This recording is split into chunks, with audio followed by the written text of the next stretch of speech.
Have you ever got to the end of the month, looked at your bank account, and was surprised at how low your balance was? After that, you wonder where all the money went, checking your online bank account, thinking that somehow there had to be a mistake, only to calculate your purchases and find out that that account balance is correct. In this video, I'm going to show you the steps that you can take as soon as you get paid that'll help transform your finances so that you will have extra money each and every month. And I'm not talking about calculating every penny or spending hours looking at your finances. I'm going to show you how you can do this in 4 minutes or less each and every month. So here are 4 simple steps that's going to change everything for you, your finances, and your resources. The first step that you need to take is to make sure that you have a bills pay account.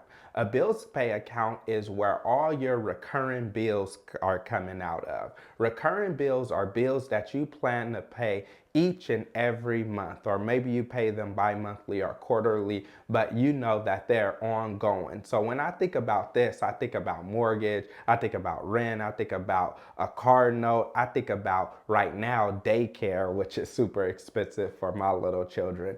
I think about debt. I think about just everything that is recurring, electricity bill, phone bill, right? This bills pay account is where you're gonna pay all of your recurring spending in terms of your bills. And the good thing about having a bills pay account is that you're able to know exactly how much you're spending on bills. You're easily able to check that account so you can make sure you're not overpaying for subscriptions, or if anything goes up in price, you're able to easily see it and you know what is going out to recurring bills each and every month. So everyone should have a bills pay account. After that, you should have an essentials account. An essentials account are things that are essential but not necessarily recurring on a consistent basis. When I think about essentials, I think about things like food and gas. When you go to the grocery store, you know that you're gonna go there whether it's every week, every other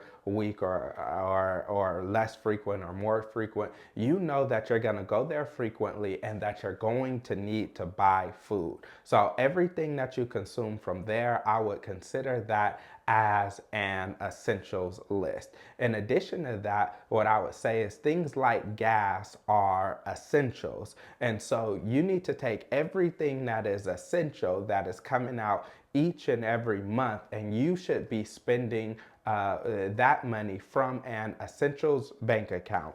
If you are married, then this is a joint bank account that you have, and you both are able to, I would encourage you to speak with your spouse about what spending is essential and what spending is not essential, because especially if you have a spender and a saver in a household, you'll have completely different ideas on what is essential. But essential is anything that is not discretionary. Just like you definitely need food for your household or you're going to starve from the grocery store, that is essential. You need gas or you won't be able to go to where you're going to go. That is essential. Now, when you get to decorating the home and different things, then that becomes in the discretionary category. Next, what you need to make sure that you have is a savings account. And each and every month, you should be putting about 10 to 20% of your income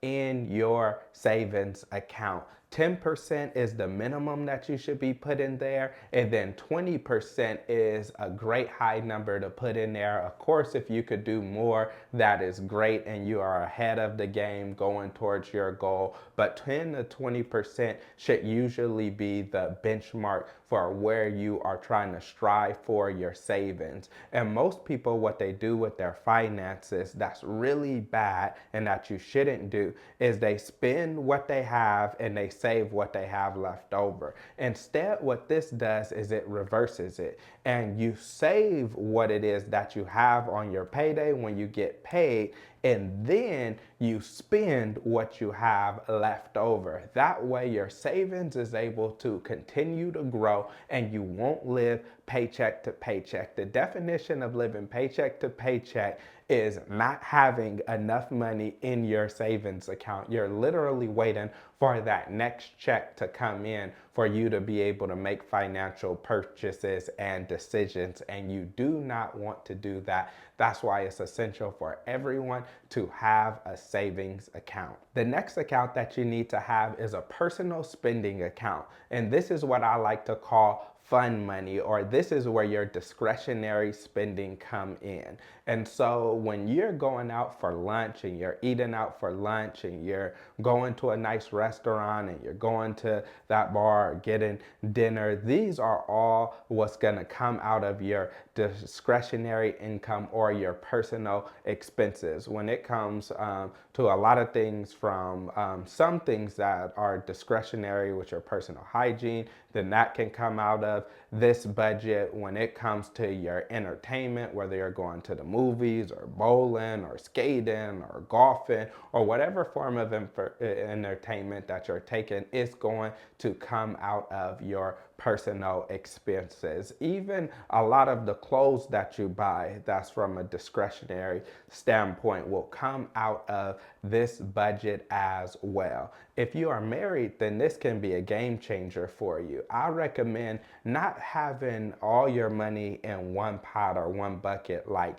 people would say or people would recommend. The reason I don't recommend that is because when all the money is in one pot or one bucket, then it's easy to spend without it really having an impact or effect on you. But instead, when you have that personal spending account, then when you spend that money, it feels like, this is the money that you have. So each and every month, you should be getting an allocated amount of money going to your personal spending account. And as a spouse, you can have access to each other's accounts, but that is an account where you're just gonna go and you're gonna be able to spend what it is that you want to spend, however it is you want to spend that money. Why? Because that is your discretionary spending account.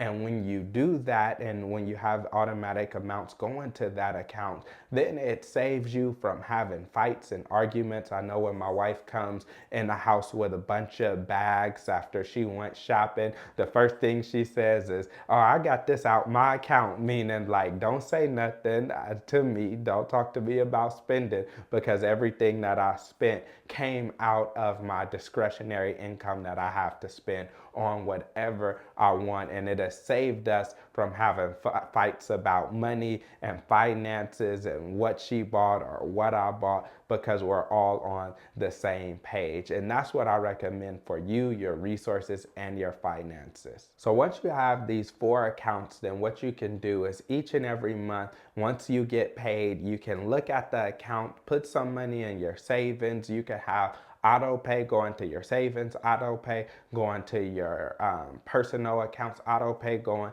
to wherever you need them to go to, or you can quickly move them based off of what you have coming in and what's projected to go out. But this will help change and transform your finances in under 4 minutes a month of just going, checking, and moving things to where they need to be moved to. So if you enjoy this video and you want to watch more like it, then watch more videos on my channel, which are all about financial empowerment.